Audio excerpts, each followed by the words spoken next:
they will fulfil the promise of Adam Smith, that individual gain leads to collective gain, that even when people are pursuing private interests and private wishes, they can nevertheless deliver public good.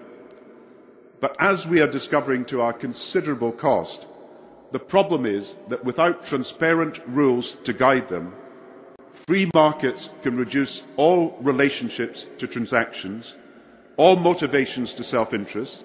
As Jonathan Sachs has said, they can reduce all sense of value to consumer choice, all sense of worth to a price tag. So unbridled and untrammelled, they can become the enemy of the good society. And we can now see also that markets cannot self-regulate, but they can self-destruct. And again, if untrammelled and unbridled, they can become not just the enemy of the good society, they can become the enemy of the good economy. Markets are in the public interest, but they are not synonymous with it. And the truth is that the virtues that all of us here admire most, and the virtues that make society flourish, hard work, taking responsibility, being honest, being enterprising, being fair, these are not the values that spring from the market. These are the values we bring to the market. They don't come from market forces, they come from our hearts. And they are the values nurtured in families and in schools, in our shared institutions and in our neighbourhoods. So markets depend upon what they cannot create. They presuppose a well of values and work at their best when these values are upheld. And that's why I argued controversially some time ago, in a view that is now, I think, more generally agreed, that there are limits to markets just as there are limits to states.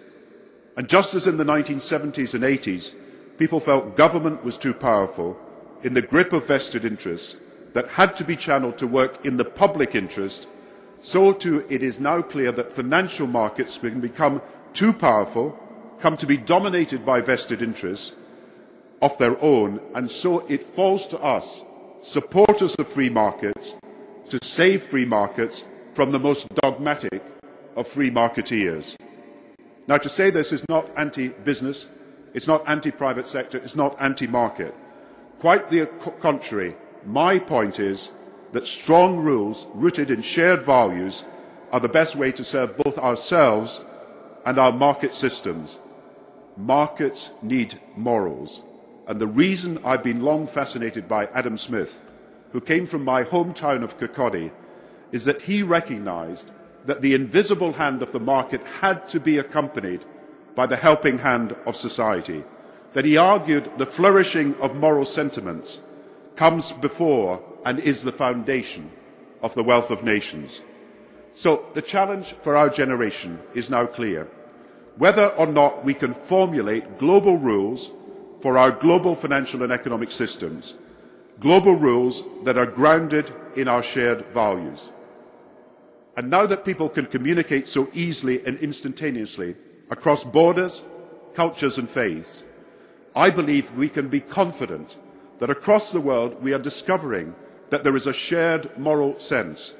It is a sense strong enough to ensure the constant replenishment of that well of values upon which we depend and which must infuse the shared rules of our society.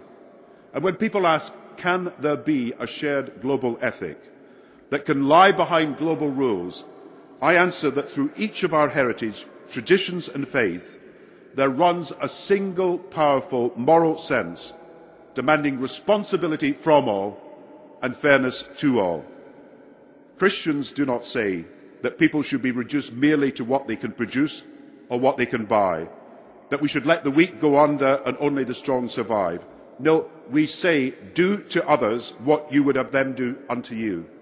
And when Judaism says, love your neighbour as yourself, when Muslims say, no one of you is a believer unless he desires for another what he desires for himself, when Buddhists say, hurt not others in ways that you find yourself hurtful, when Sikhs say, treat others as you would be treated yourself, when Hindus say, the sum of duty is to do unto others what would cause pain if done to you, they each and all reflect a sense that we share the pain of others, We believe in something bigger than ourselves, that we cannot be truly content while others face despair, cannot be completely at ease while others live in fear, and cannot be satisfied while others are in sorrow. And I believe that we all feel, regardless of the source of our philosophy, the same deep sense, a moral sense, that each of us is our brothers and sisters' keeper. Call it, as Adam Smith did, the moral sentiment. Lincoln called it the better angels of our nature. Winstanley called it the light in man. Call it duty, or simply call it conscience. It means we cannot and will not pass by on the other side when people are suffering and when we have it in our power to be both responsible and to support fairness and therefore to help. And so I believe that we have a responsibility to ensure that both markets and governments serve the public interest, to recognise that the poor are our shared responsibility, and that wealth carries unique responsibilities too. Now, I know there is one analysis which says we must seize the opportunity of this crisis to reject materialism in all its forms. And crass materialism is unacceptable. But for me, the answer doesn't lie in asking people to forswear all material things or giving up on aspirations for the future, but instead of remembering what our pursuit of growth and prosperity is really all about, spreading freedom that ever more people can live the lives they choose and do so with responsibility and by being fair to others. It is no repudiation of wealth to say that wealth should help more than the wealthy. It is no criticism of prosperity to say our first duty is to those without it. And it's no attack on the lifelong attachment I have to aspiration to say that each of us has a responsibility also to ensure no one is left behind. And I believe that today we must reaffirm these age-old truths about society, that when those with riches help those without, it enriches us all. And the truth that when the strong help the weak, it makes us all stronger. Now, our meeting tomorrow is only the start, and world leaders only a part.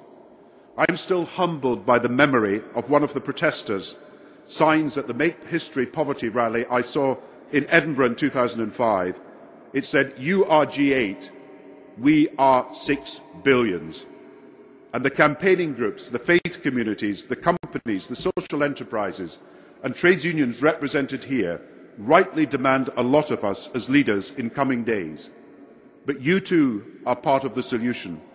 And I believe that religious leaders and business leaders and leaders of the financial sector, charities and trades unions, teachers at our schools and universities must begin a conversation, a national debate, as serious as anything I've entered into in my lifetime, about the shape of the economy and the society we have now to renew. And let me conclude. The battle of the leaders of the G20, the battle that we are fighting, is not the old one against old enemies, but it's a new one. It's against global recession.